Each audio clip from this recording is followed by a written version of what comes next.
البوليساريو تفقد السيطرة تماما على مخيمات تندوف.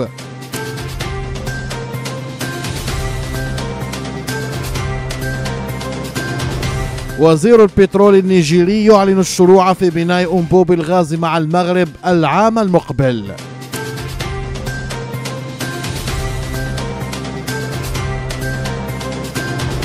الوكالة الدولية للطاقة الذرية ترشح المغرب للدخول ضمن نادي الدول النووية.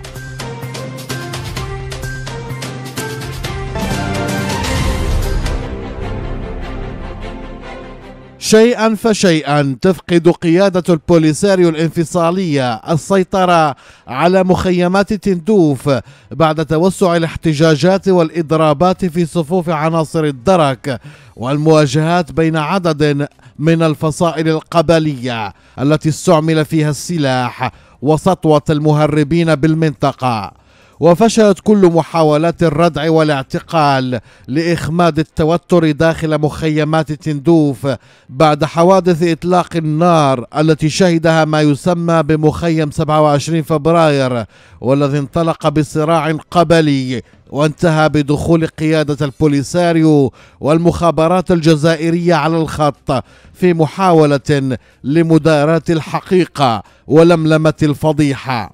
جديد هذا الوضع هو دخول حوالي 20 عنصرا لما يسمى بدرك البوليساريو في إضراب مفتوح منذ الأحد الماضي أمام مقر الدرك بالرابوني، مطالبين باتخاذ إجراءات لحمايتهم من تهديدات واعتداءات ما وصفوه بالميليشيات الإجرامية بمعسكرات تندوف. يوما بعد يوم تنفلت الأوضاع داخل مخيمات تندوف لتفضح هشاشة قيادة البوليساريو وعجزها عن تدبير المخيمات التي تحولت إلى عكار للعصابات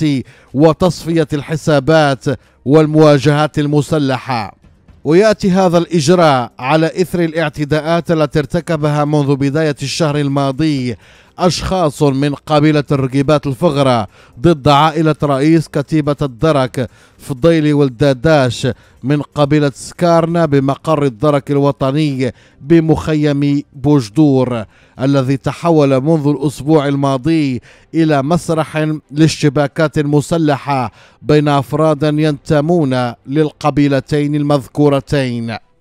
والحقيقة التي يحملها دخول أفراد مما يسمى بالدرك في اعتصام وإضراب هو تخبط قيادة البوليساريو الانفصالية في حل معضلة عدم شعور الساكنة بالاطمئنان في ظل أوضاع اقتصادية واجتماعية خانقة تعيشها الساكنة، وهي تلاحظ استفادة قيادة البوليساريو من ربع الإعانات في مقابل انسداد كل المحفزات داخل هذه المخيمات. ما حملته الأحداث الأخيرة هو دخول طرف ثالث في الموضوع ويتعلق بجزائريين انغمسوا داخل مخيمات تندوف وتحولوا إلى سكان عمد نظام الكابرانات إلى الدفع بهم داخل المخيمات بهدف رفع عددهم والتحكم في قرارهم، وهو ما انتبه له المنتظم الدولي الذي دعا في القرارات الأخيرة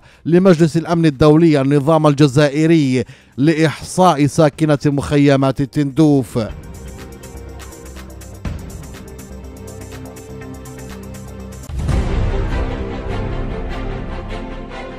أعلن الوزير النيجيري المكلف بالموارد البترولية إكبريك بيكبو أن أشغال إنشاء خط أنابيب الغاز بين نيجيريا والمغرب ستبدأ في عام 2024. وأكد المسؤول النيجيري على هامش اجتماعه مع مسؤولين مغاربة أن نيجيريا مستعدة للبدء في هذا المشروع، مشددا على ضرورة تزويد القارة الأفريقية بالغاز قبل تصديره إلى وجهات أخرى، مشيرا إلى أن المباحثات مع الوفد المغربي تمحورت أيضا حول تطوير الغاز وإحداث مصنع الأسمدة لمجموعة أوسيبي في شمال نيجيريا. وزير الدولة للموارد البترولية في نيجيريا لفت الانتباه إلى أنه مع وجود احتياطات غاز مؤكدة ومهمة في نيجيريا تبلغ حوالي 209 تريليونات قدم مكعب، فإن هناك حاجة ملحة لتزويد بلدان القارة الإفريقية بالغاز قبل تصديره إلى قارات أخرى، موردا أن العالم يتحدث حاليا عن تغير المناخ، وبالتالي فإن استغلال الغاز الطبيعي هو الطريق الأمثل لتخفيض انبعاثات الكربون، وعليه يجب أن نكون جادين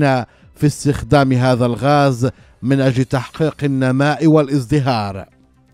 كما أردف المسؤول ذاته أن مشروع أنبوب الغاز بين المغرب ونيجيريا حقق تقدما مهما إثر توقيع 4 مذكرات تفاهم في يونيو الماضي بين مؤسسة النفط الوطنية النيجيرية والمكتب الوطني للهيدروكربورات والمعادن في المغرب والشركة الوطنية للعمليات البترولية بدولة كوت ديفوار وغيرها، مشيرا في الوقت ذاته إلى تصريحات سابقة لموحى أوعلي تاغما سفير الرباط في أبوجا، الذي وصف المشروع بأنه الأهم في إفريقيا ويهدف إلى تصدير الغاز إلى أوروبا، حيث اعتبر الدبلوماسي المغربي ذاته أن هدف هذا المشروع ليس نقل الغاز لوحده، ولكن أيضا توفير فرص تنموية جديدة للدول الواقعة بين المغرب ونيجيريا في المجال الطاقي. وبالإضافة إلى هذا المشروع الضخم، ناقش الوفد المغربي مع المسؤولين النيجيريين تطوير مصنع للأسمدة في هذا البلد الإفريقي، إذ نقلت وكالة الأنباء الرسمية عن الوزير النيجيري عينه قوله: مع عصر الغاز والمكونات المستخدمة لتعزيز صناعات الأسمدة يجب علينا استغلال كل سلاسل القيمة هذه، مسجلا أن المكتب الشريف للفوسفات افتتح عدة منشآت في كل من منطقة كادونا وسوكوتو وأوغون، ومشيرة في الوقت ذاته نقلا عن السفير المغربي إلى أن مصنع أسمدة سيبدأ تشييده في ولاية أكوا بوم النيجيرية في الشهر المقبل وبقيمة تبلغ حوالي 1.5 مليار دولار.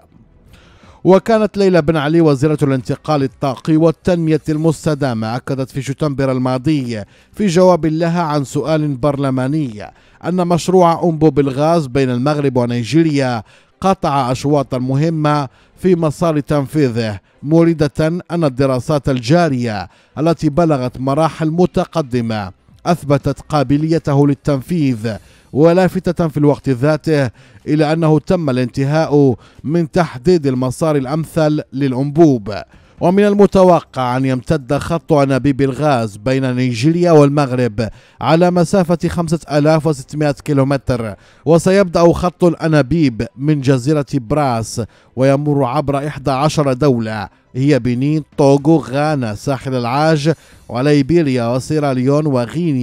وغينيا بيساو وغامبيا والسنغال وموريتانيا، وينتهي في شمال المغرب، ومن هناك سيتم تصدير الغاز إلى أوروبا.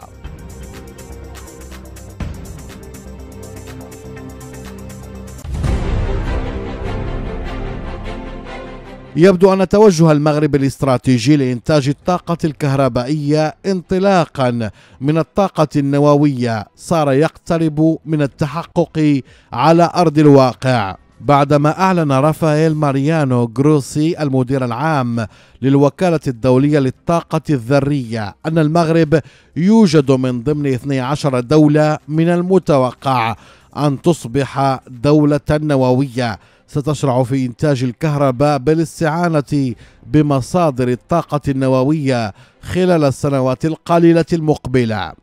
وفي تصريحاته التي أدلى بها على هامش المعرض النووي العالمي في باريس، أفاد جروسي بأنه من الضروري مضاعفة عدد المفاعلات النووية في العالم البالغة حاليا نحو 400 مفاعل لتسهيل تنزيل توصيات اتفاقية باريس للمناخ، مضيفا أنه في الوقت الحالي 18 دول دخلت عمليا مرحلة اتخاذ القرار لبناء محطات للطاقة النووية، و17 دولة أخرى في مرحلة التقييم، لكن سيكون هناك نحو 12 أو 13 دولة نووية جديدة في غضون سنوات قليلة.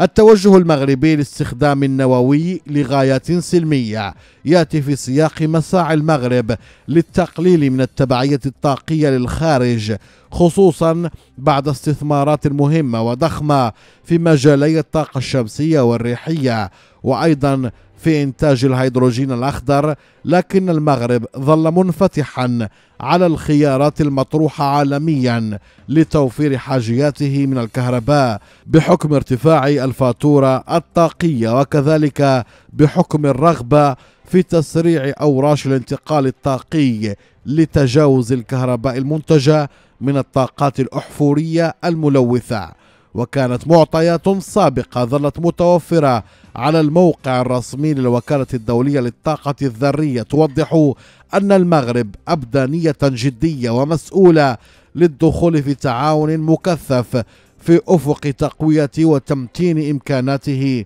في المجال النووي سواء الأمنية أو التقنية. كما كانت هناك أيضا توقعات بأن المملكة المغربية من المحتمل أن تنتقل عمليا نحو بناء مفاعل نووي مغربي محتمل بعد عام 2030.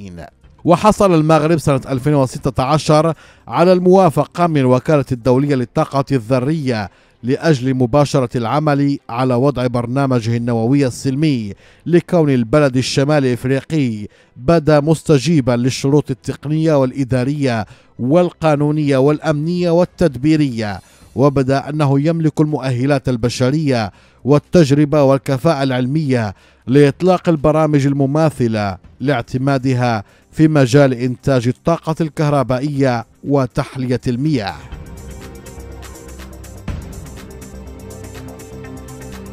شاركنا بتعليقك عبر مساحة التعليقات. إذا كان لديك أي اقتراحات لا تتردد أبدا في تقديمها لنا، ودعمنا بمشاركة الفيديو والاشتراك في القناة حتى يصلك كل جديد.